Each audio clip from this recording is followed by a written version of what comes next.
Добар ден, почитувани, ова е најновата Телма амбуланта. Секој мозочен удар, без разлика дали е мал, може да доведе до трајни долгорочни последици и инвалидитет. Кои се обично причините што стојат зад хеморагичниот мозочен удар, односно мозочниот удар со крварење во мозокот, меѓу народот познат како излив во мозокот? Дали секога се работи за прскање на проширен крвен сад во мозокот, односно аневризма? Каква улога има животниот стил, лековите, хроничните болести? За симптомите и можностите за лекување денеска разговараме со доцент доктор Владимир Рендевски, неврохирург од Универзитетската клиника за неврохирургија. Разговорот ќе го проследите веднаш по рекламниот блок.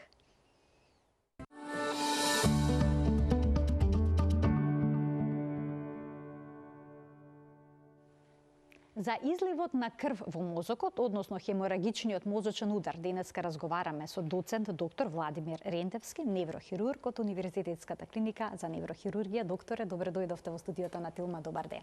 Добро ве најдов, добар ден. Најнапред честитки за вчерашната награда професор доктор Епса Урумова за најдобар научен труд од областа на медицината во 2022 година. Благодарам. Зашто се работеше конкретно, докторе? Мозочни биомаркери кои имаат влијание во развојот на едемот на мозокот. Наградата професор доктор Епса Урумова е традиционална награда, би кажал, што се доделува во спомен и чест на нашата покојна професорка Епса Урумова, еден од дојаните на македонската патологија. Се доделува на иницијатива на нејзиното најблиско семејство, Медицинскиот факултет во Скопје. Традиционално секоја година ја распишува таа награда, на која што учествуваме, се пријавуваат сите доктори, научни работници кои што во претходната година дале некој придонес во научно истражување од областа на медицината.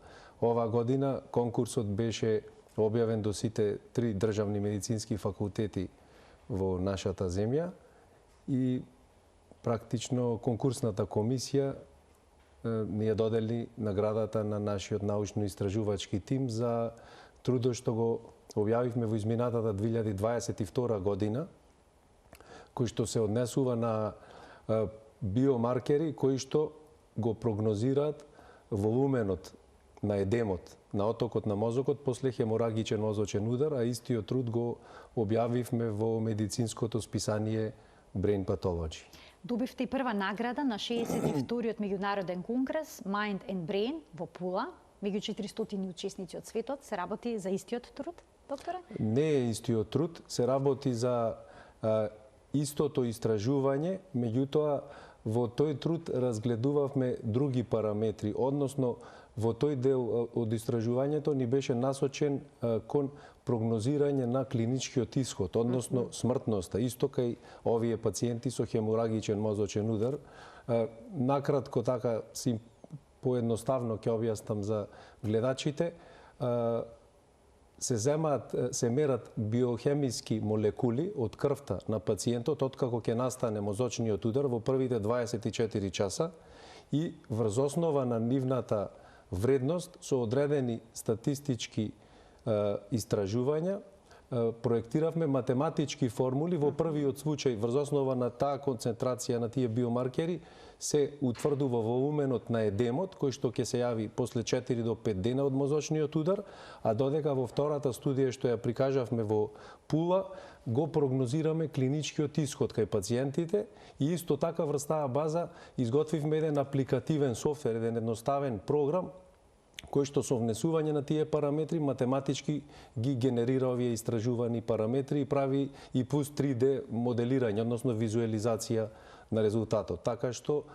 помага во секој случај во следење на клиничкиот тек, како ќе се развива клиничката слика кај пациентите со мозочен удар. Дали ќе имаат подобар или полош исход. И врз основа на тоа се планира стратегијата на лекувањето. Дали ќе одиме со оперативно итно третирање или ќе се оди со еден конзервативен третман. Во тоа е клиничката примена на кратко. Уште еднаш честитки за успесите, ви посакувам и понатамошна успешна истражувачка, но и практична работа. Благодарам. Докторе, денеска ќе зборуваме, ве може и гледачите веќе да слушнат за хеморагичен мозочен удар, односно за излив на крв во мозокот, така народно е тоа познато. И кога ќе се спомене мозочен удар, повеќето луѓе помислуваат всушност на излив во мозокот, на излив на крв во мозокот, но дали е таа форма на мозочен удар почеста во споредба со онаа другата кога ќе се заглави тромб во некој од крвните садови во мозокот и ќе се спречи циркулација во него? Што е почесто? Убаво го објаснивте и го начнавте проблемот, има во суштина два видови на мозочен удар. Оној што го кажавте народски излив, тој е хеморагичниот мозочен удар, додека тој вториот медицински се нарекува исхемичен, кој што се јавува заради тромб, односно прекин на циркулацијата во мозокот. Хеморагичниот мозочен удар е поредок во однос на исхемичниот, од прилика 2 пати поредок, меѓутоа за разлика од него е со многу повисока смртност и остава потежок инвалидитет, би рекол, кај пациентите.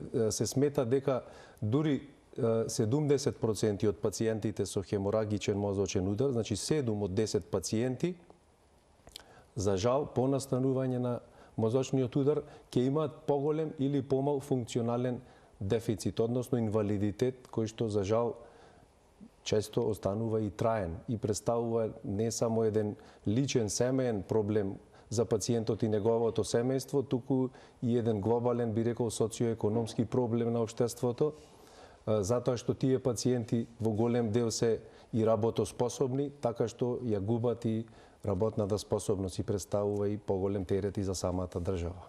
Доктора, кои се причините кои што доведуваат всушност до хеморагичен мозочен удар, до излив на крв во мозокот? Дали секогаш има некој крвен сад кој што е проширен и ќе прсне? Дали секогаш што поврзано со аневризмите? Не е секогаш поврзано. Аневризмите, крварењето кај мозочните аневризми најчесто е друг тип на крварење, го нарекуваме субарахноидално крварење, може да е во комбинација и со интрацеребрален хематом, меѓутоа оној класичен тип на мозочен удар, најчесто хеморагичен мозочен удар, не е поврзан со аневризма. И тука има оштетување на крвните садови, меѓутоа во овој случај тука е генерално оштетувањето на крвниот сад. Не се наоѓа на одреден фокус како кај аневризмата во зидот на крвниот сад, тука би рекол глобално крвните садови на пациентот се оштетени. Најголем причинител за тоа е нерегулираната артериска хипертензија, која што е присутна дури кај преку 80%. Значи високиот крвен притисок високиот крвен притисок е мозочен удар. Најголем причинител и е присутен кај повеќе од 80% од овие пациенти. Нерегулираната артериска хипертензија долгорочно доведува до еден генерален процес на губење на еластичноста на крвниот сад. Самиот крвен сад станува крут и практично при одредени наредни хипертензивни кризи тој не го поседува тој еластицитет, така што при одредена, не мора да е и премногу голема хипертензивна криза, настанува на одредено место прскање на крвниот сад над зидот, излевање на крвта и понатамо самиот клинички тек се манифестира кај овие пациенти кои што може да се манифестира на различни начини. Ке проговориме на кој начин се може да се манифестира, односно какви може да бидат симптомите, но уште малку би се задржала на причините кои што може да доведат до овој тип на мозочен удар, односно до излив на крв во мозокот. Што е со оние пациенти кои што имаат хронични болести, докторе, кои што, да речем, имаат покачен шеќер во крвта? Дали тие спаѓаат во ризик група за овој тип на мозочен удар? И диабетот е еден од ризик факторите кој што придонесува на артериската хипертензија, но она што посебно загрижува во последните, би рекол, 10 години, како еден од поважните ризик фактори, особено загрижувачки што е се поприсутен и во помладата популација, е неадекватното користење на антикоагулантните лекови, на антикоагулантната терапија. Особено тоа стана актуелно после ковид пандемијата.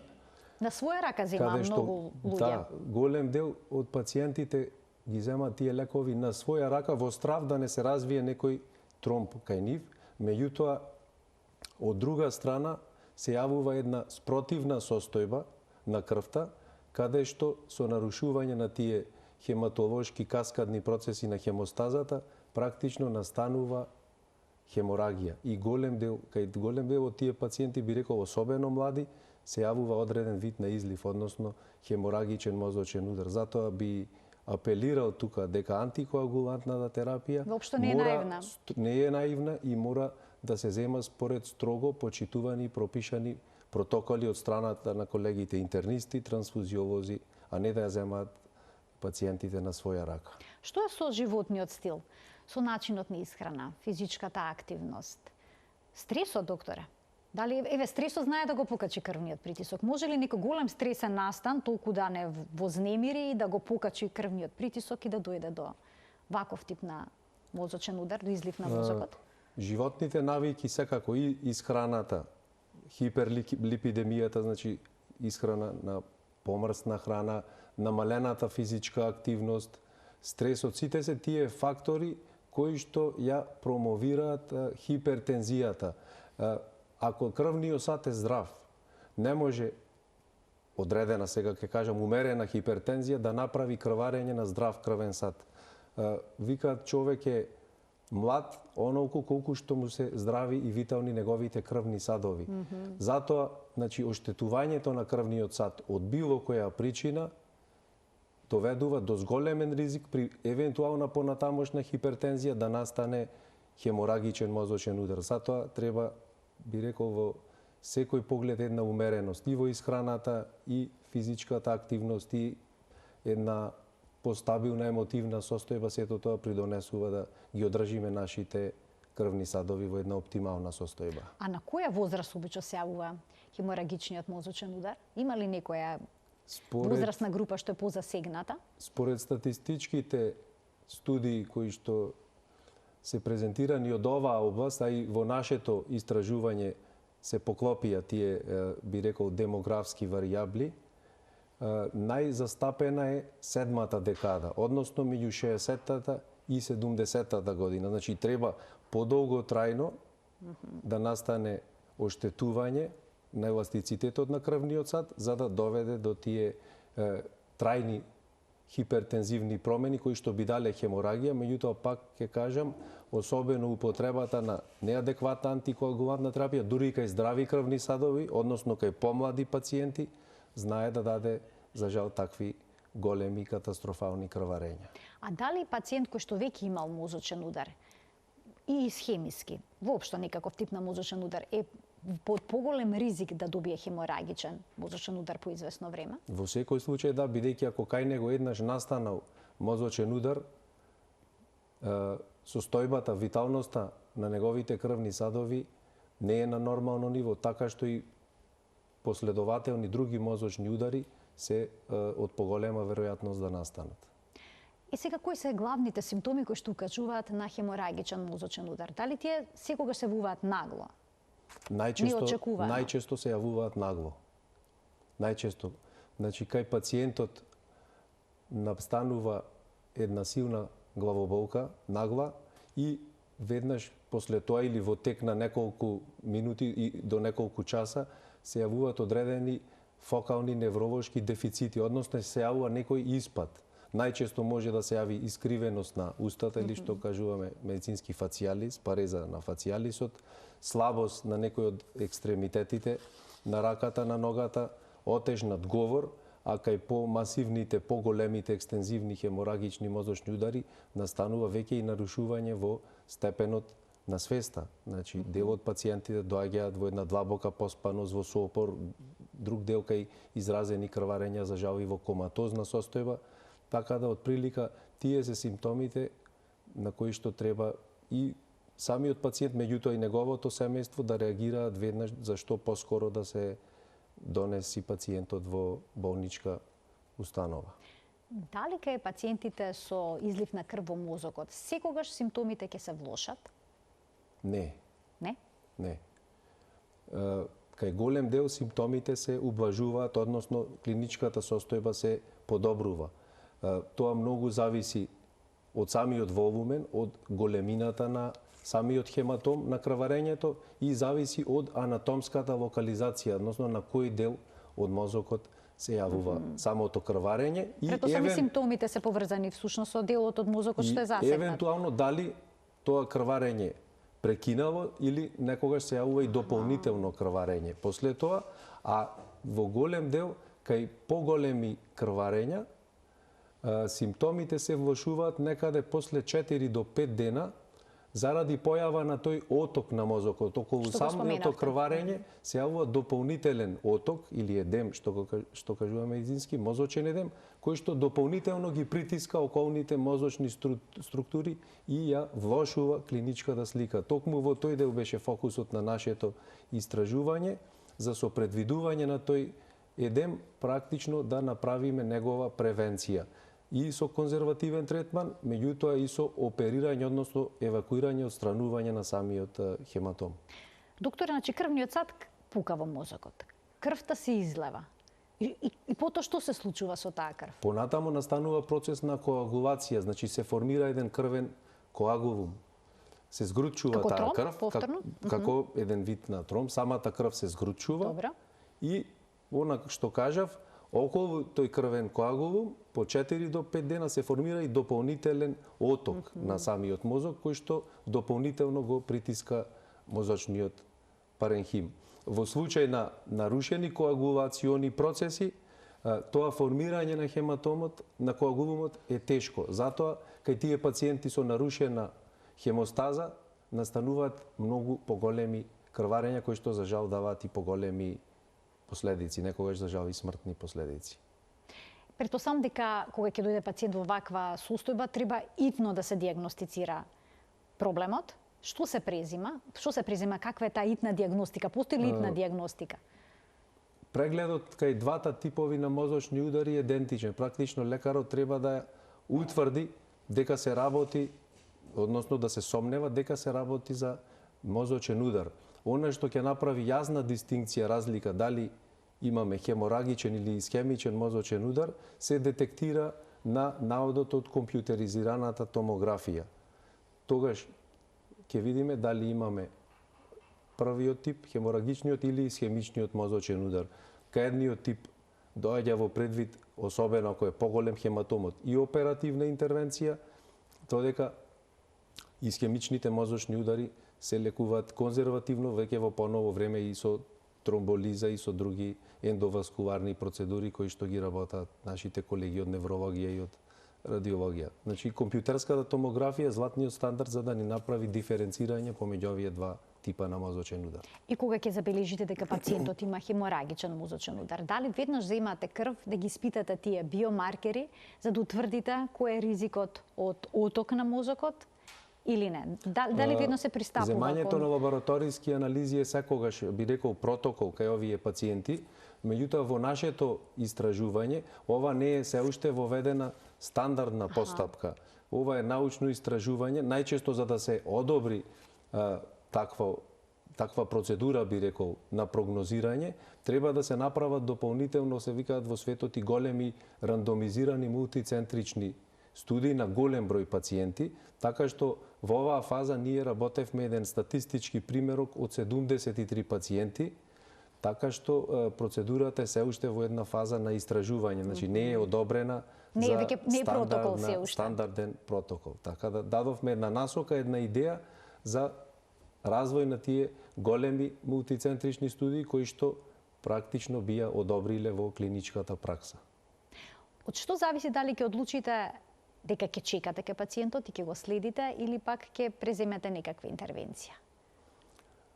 Постојат повеќе параметри, наједноставно кажано, најважни параметри за одлука дали пациентот ќе се оперира и ќе се преземе конзервативен третман е големината на хематомот,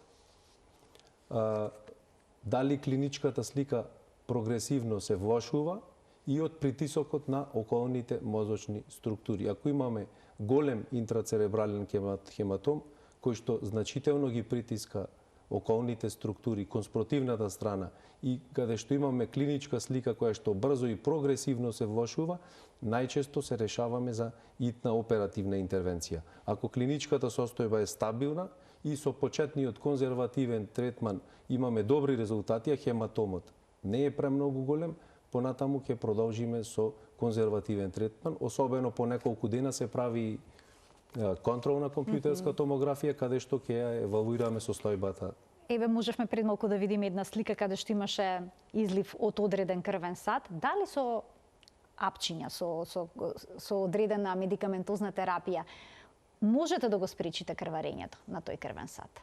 Не може. Не Кога може? настанало крварењето, веќе крвниот сад е оштетен и крвта е веќе излеана. А во случај да се одлучите за оперативен зафат, постои ли начин тој крвен сад да се сошие, што би се рекло, за да се спречи понатамошното изливање на крвта? Кај класичниот мозочен удар не, додека кај крварењата кои што се причина заради руптура на мозочна аневризма, тогаш се оперира, се наоѓа местото каде е аневризмата и се вика така наречено клипсирање, се става една клипса, штипка на самата аневризма, а сега во поново време се работат тие процедури со ендоваскуларен третман, така што има повеќе начини за да се... Што значи тој ендоваскуларен? Тоа значи нема класична операција? Нема класична операција, Како се влегува преку катетер. Од каде? Најчесто преку феморалната артерија се влегува, тоа е слично од препонот. Од препонот, како стентирањето што го прават колегите од кардиологија, ова се влегува така и се стигнува до мозокот, до местото каде што се наоѓа аневризмата. И тогаш се прави интервенцијата?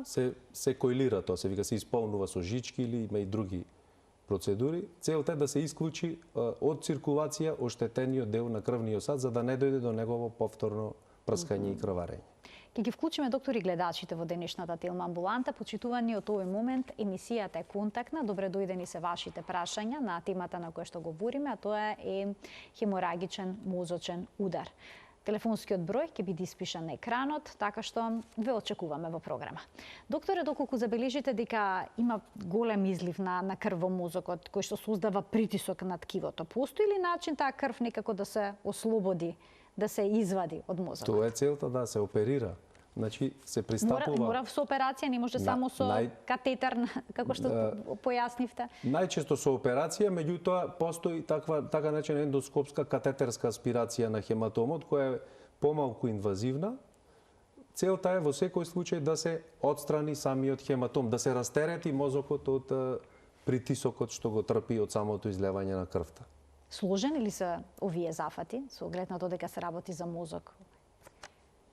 Па сега сложени, постапка е оперативен зафат, за оној што ја работи, ако се сработи добро, не е сложена. Меѓутоа, сепак има голем ризик повторно да прокрвари пациенти, особено тука со други коморбидитети, со други хронични болести, би рекол исто така, потешко е опоравувањето, се работи на вистина за тешки оперативни интервенции, кои што во голем дел и даваат и компликации. Доколку врз основа на овие биолошки маркери утврдите дека ризикот за едем е голема, како треба да пристапите? Ако ризикот за едем е голем, она што е целта практично на нашето научно истражување, тогаш треба да се реагира со итна оперативна интервенција и плюс да се аплицира поагресивна антиедематозна терапија. Значи и самиот хематом што побрзо да се отстрани и дополнително да се даде терапија за да се спречи развојот на едемот. Кај оние пациенти, па како што кажав, каде што нема голем ризик од развој на едемот и имаат помал хематом, може првично да одиме со конзервативно лекување. Имаме двајца гледачи кои што очекуваат вклучување во денешната Телма амбуланта, ќе им дадеме предност. Добар ден за првиот од нив. Добар ден за првиот гледач во денешната Телма амбуланта, го очекуваме неговото прашање. Еве, слушам дека има обид за вклучување. Добар ден. Доколку не можеме да го вклучиме првиот гледач, еве можеме да го слушаме прашањето на вториот, кој што се надевам дека се уште е на линија. Добар ден.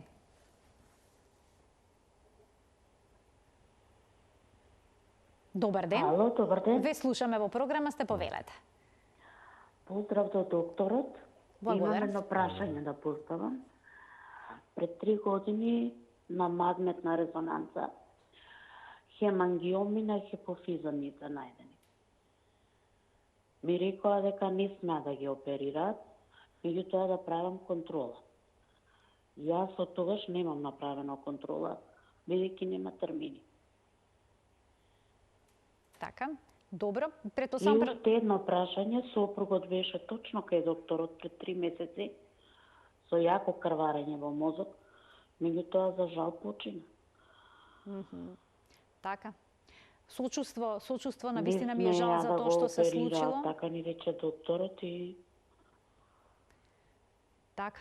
Ви благодарам за вклучувањето во програма. Смртните случаи, докторе, чести се кај изливите Чести се, на да, мозок. за жал.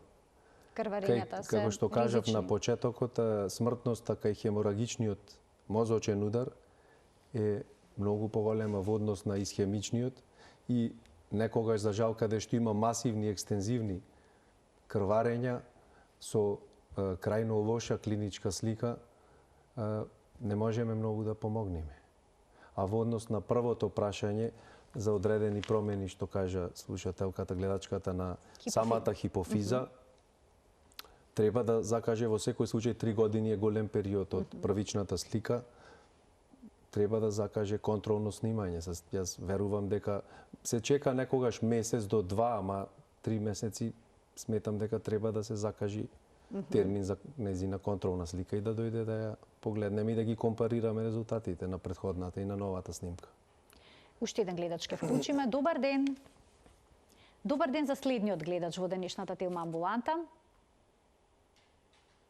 Има некаков проблем со вклучувањето и ве уште една можност ке му дадеме. Добар ден. Ало? Ве слушаме, повелете. Ве слушаме, госпоѓе, во програма сте, ало? повелете. Да, ве слушаме. Јас сум на возраст од 77 години, имам крвен притисок кој го регулира и секој дневно пијам и аспирин Протект. Прашањето ми е дали аспиринот Протект може да предизвика штета, она што докторот на почеток го кажа, и дали треба да се прави пауза во пиењето на аспирин, ако Така, треба да и се ова е пие. едно убаво прашање, бидејќи многу пациенти пијат аспирин. Ви благодарам за вклучувањето во програма. Кој е ризикот од редовната терапија со аспирин? Дали постои можност за хеморагичен мозочен удар? Секоја терапија која што се зема долго, треба пациентите од време на време во консултација со нивниот интернист или трансфузиолог да направат еден хематолошки и коагулационен статус и врз основа на тоа да се одлучи дали понатаму би се продолжило со аспиринот или некој друг лек или не. Значи долго време без било каква контрола би препорачал да не останат така. Врз основа на крвни анализи може да се направи проценка? Да. Каква е состојбата? Се прави комплетна проценка дали треба да се продолжи, некојаш треба дури да се појача некоја антикоагулантна терапија, некојаш треба и да се ублажи, односно да се намали или исклучи. Затоа тие контроли препорачувам да се прават од време на време. Докторе, кога ќе дојде пациент со излив на крв во мозокот, дали веднаш му се дава терапија за симнување на крвниот притисок? Се Бидејќи дава. споменавте дека крвниот притисок е најчесто причина за овој проблем. По утврдување на виталните параметри, ако се утврди хипертензија, се пристапува веднаш кон терапија за симнување на крвниот притисок. Апсолутно индицирано. Инвалидитетот споменавте дека е голем кај пациентите кои што преживеале ваков тип на мозочен удар. Што после зафатот или пак помозочниот удар? Како тече опоравувањето? Опоравувањето тече бавно и тешко, односно во зависност од дефицитот што ќе остане, од инвалидитетот. Меѓутоа, особено е важно сите тие вежби и физикална терапија да се прават што повеќе, особено е важно во текот на првата година, бидејќи ако не се превземат адекватни методи на рехабилитација, можно е да останат одредени контрактури или атрофирање на мускулатурата, така што првата година, година и пол се многу важни во процесот на опоравување. Колку време по мозочниот удар треба да почне рехабилитацијата? Треба ли веднаш да започне? Па сега, да речеме следниот нема ден некое строго правило, меѓутоа по неколку недели до месец дена треба да се почне. Прво со поумерени вежби, понатамо како што ќе се јакни, би рекол, снагата, мускулатурата на пациентот и со поинтензивни вежби. Но меѓутоа треба особено да се земе во предвид тој интервал од година дена да се превземат сите рехабилитациони мерки за да настане и што подобар исход и опоравување кај овие пациенти.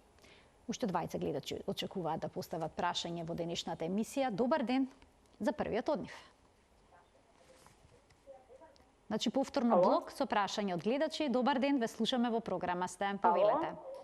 Добар ден. Добар ден. Повелете. Сакам да поставам едно прашање до докторот. Така, ве слушаме. А,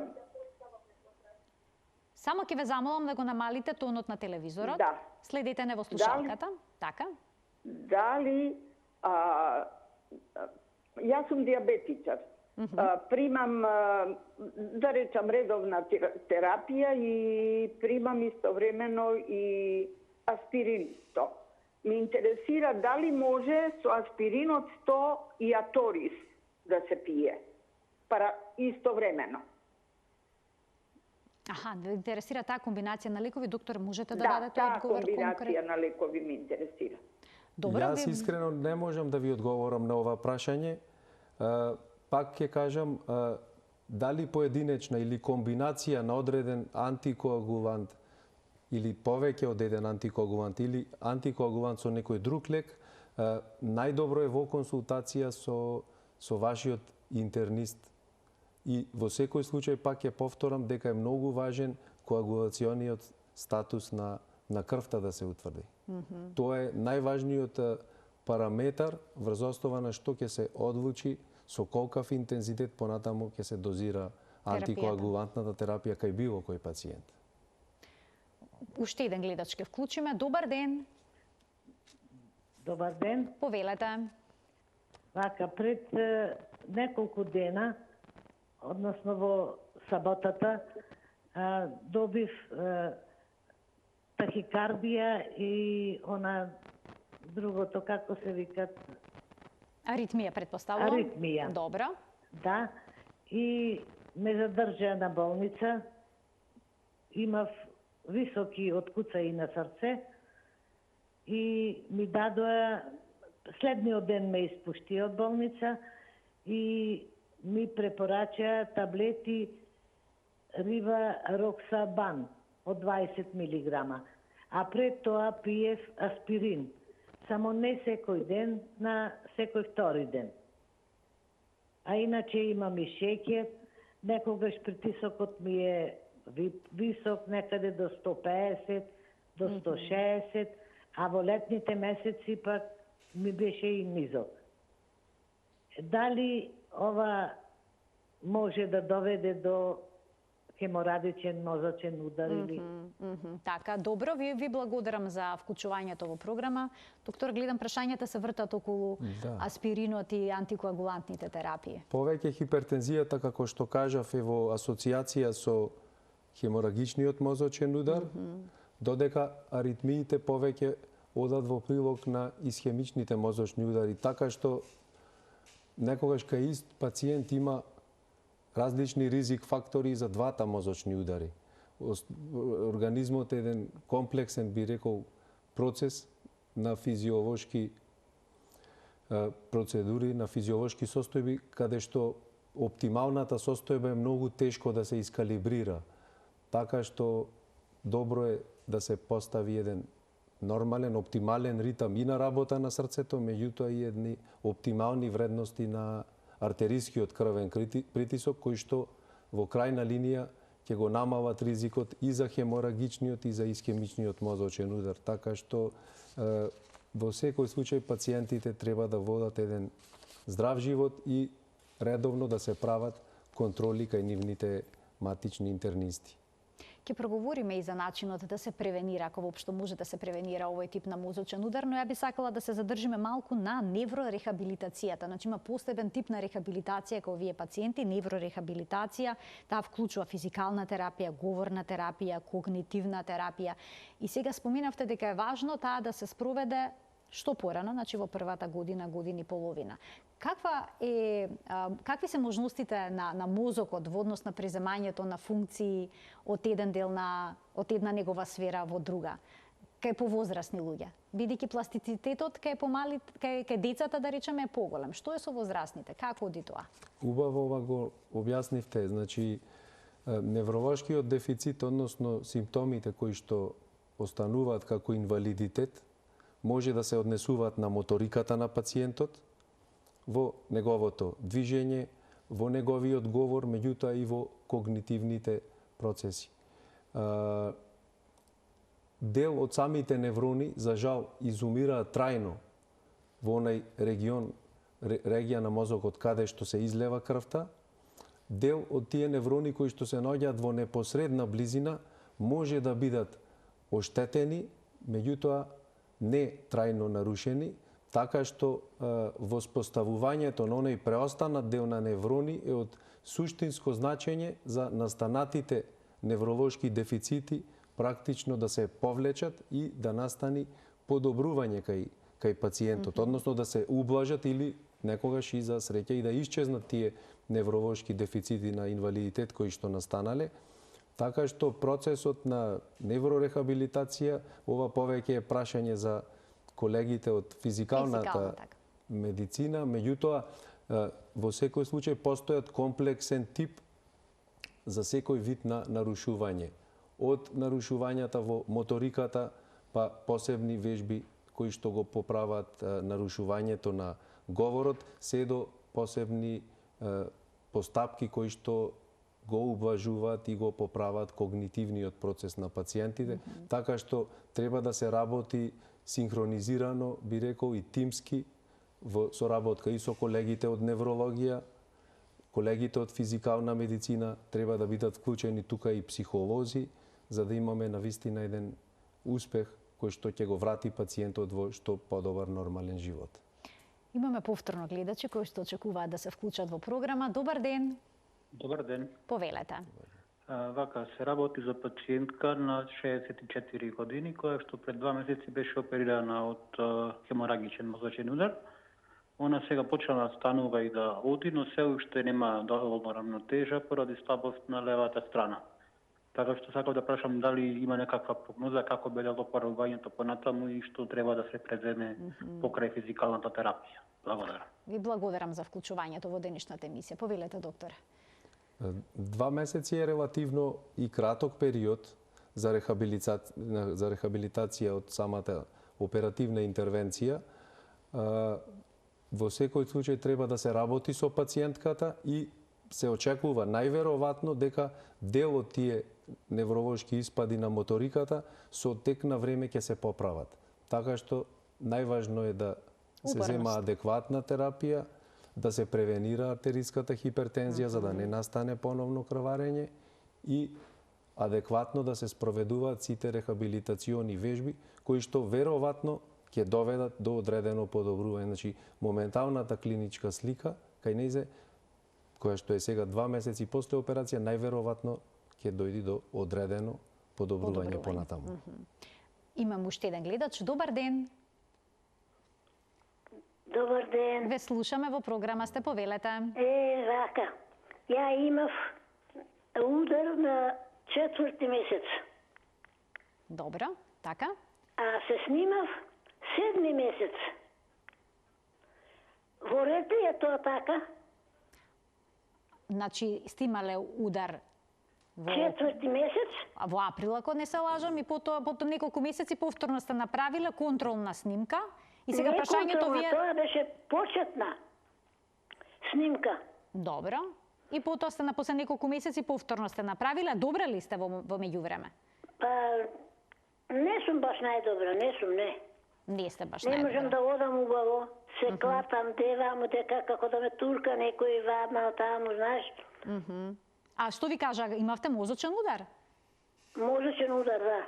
Хеморагичен или пак исхемичен? Не знаете точно. Овде пишува, чекај. Добро, дали сте имали излив на крв во мозок? Исхемичен, добро, во ред, ви благодарам. Хеморагија. Аха, и хеморагија. Изгледа се исклучи гледачката. Еве, прашањето беше во однос, претпоставам, на контролните снимања, ако добро разбрав. Јас како што ја разбрав дека не направила во време на мозочниот удар, туку 3 месеци подоцна. Јас сега не знам од кои причини. Можно и тоа да го кажа, така. Докторот се сомнева на мозочен удар, а кај пациентот има одредени испади невролошки симптоми, како што кажав, треба една од првите работи е да се направи веднаш компјутеризирана томографија. Така што зошто и од кои причини е толку доцна направено, не можам да утврдам. Меѓутоа, во секој случај, добро е што се направило за да се даде понатамошна насока во незиниот третман и рехабилитација. Меѓутоа, 3 месеци е многу доцна. Докторе, оние пациенти кои што имале хеморагичен мозочен удар, што потоа? Каков ќе биде нивниот живот? Дали се потребни редовни контроли, терапии за крвниот притисок, за нивото на мастите во крвта и слично? Комплетни редовни контроли, и лабораториски и клинички, би рекол, контроли, бидејќи, како што кажав, кај тие пациенти како и што настанал хеморагичниот мозочен удар, тие имаат некоја предиспозиција, или нерегулирана хипертензија, или хиперлипидемија, или диабет, или претходно земале неадекватна антикоагулантна терапија, значи нешто е нарушено што довело до такво крварење. Така што сите понатамошни постапки треба да се насочат во тоа да се постигне што е по-оптимална можно состојба и на крвта и на нивните крвни садови. Редовните, како што реков, и клинички контроли и лабораториски се во прилог за да се превенира повторен мозочен удар. Уште еден гледач ќе вклучиме, да слушнеме уште едно прашање од гледач. Добар ден. Се исклучил, ми дадоа знак. Добро, продолжуваме ние понатаму. Веќе споменавте како може да се превенира мозочниот удар кај оние кои што го преживеале. А што е со онаа здрава популација? Што може да се направи за да се спречи едно вакво сценарио во животот? Постои ли начин за превенција? Па би рекол дека голем дел сега и од младата популација живее еден здрав начин на живот. Значи, голем дел од помладите тие веќе спортуваат. Спортуваат, гледам се консултираат нутриционисти, дури се хранат здраво, така што спортот и нормалната исхрана се еден оптимум по кој што треба секој поединец да се движи во животот за да има здрав живот, односно да нема последици. Така, во здравието треба да се вложува уште од младоста, за потоа на стари години, што се вели, да имаме квалитетен живот. Колку често имате пациенти со хеморагичен мозочен удар? Кај вас на клиниката за неврохирургија, чести ли се овие пациенти? Често ли треба да правите интервенции? Чести се, да. Имаме сега вака, во просек по 2-3 пациенти, некогаш и повеќе во текот на неделата има на клиниката. На која возраст обично? Дали спаѓаат во оние категории на пациенти кои што се најризични или пак има отстапување? Па како што кажав, хеморагичниот, овој класичен хипертензивен тип на мозочен удар се јавува кај средна до возрастна популација, значи од 6-та декада па нагоре, додека субарахноидалните крварења кои што настануваат како последица на руптура на мозочните аневризми се јавуваат и во помлада популација. Тука, значи, пациентот не мора секогаш да има анамнеза за нерегулирана хипертензија. Додека овие првичните што ги зборувавме во емисијата хеморагични мозочни удари најчесто се во корелација со артериската хипертензија, со покачениот крвен притисок. Уште еден гледач ке вклучиме. Добар ден.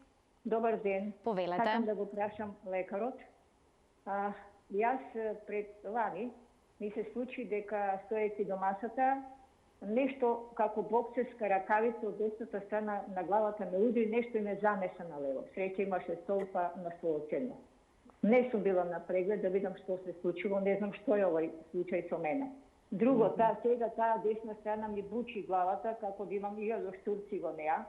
А пред некоја година сум снимала со магнет на угото, на крајот на струшниот нерв има нека ликвидна маса во величина од пола сантиметар.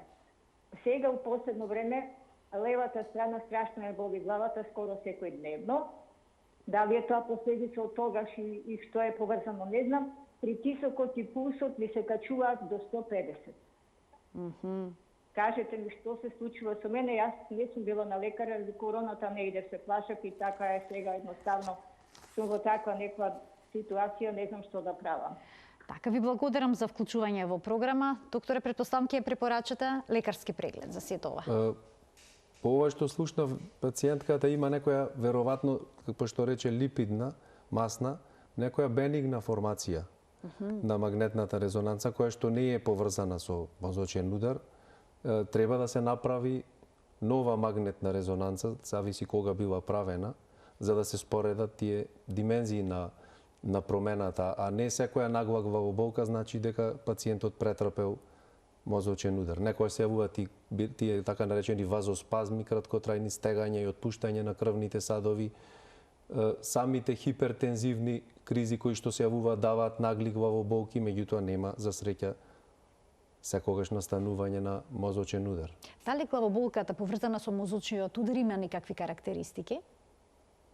Или наликува на мигренална болка? Најчесто кај мозочниот удар, како што кажав, освен главоболка, се јавуваат и тие невролошки испади. Тоа ја разликува од мигрената. Значи не е само главоболката сама за себе изолирана. Докторе, ви благодарам многу за вашето денешно гостување. Ви посакувам уште многу успеси во работата. Се надевам дека овие биолошки маркери за проценка на отокот на мозокот ќе станат дел од протоколот за лекување, бидејќи од ова што ни го представивте, на вистина би биле од корис за лекувањето квалитетно на пациентот. Ви благодарам и вас за укажаната чест, за поканата и се надевам дека ќе продолжиме со работа и ќе дадеме допринос во современата медицина. Ви благодарам уштено за гостувањето, ким се заблагодарам и на гледачите што и денеска не следеа со внимание. Гледајте не секој работен ден на Телма во 12 часот и 50 минути, кога, почитувани, заедно учиме за нашето здравје. Пријатно!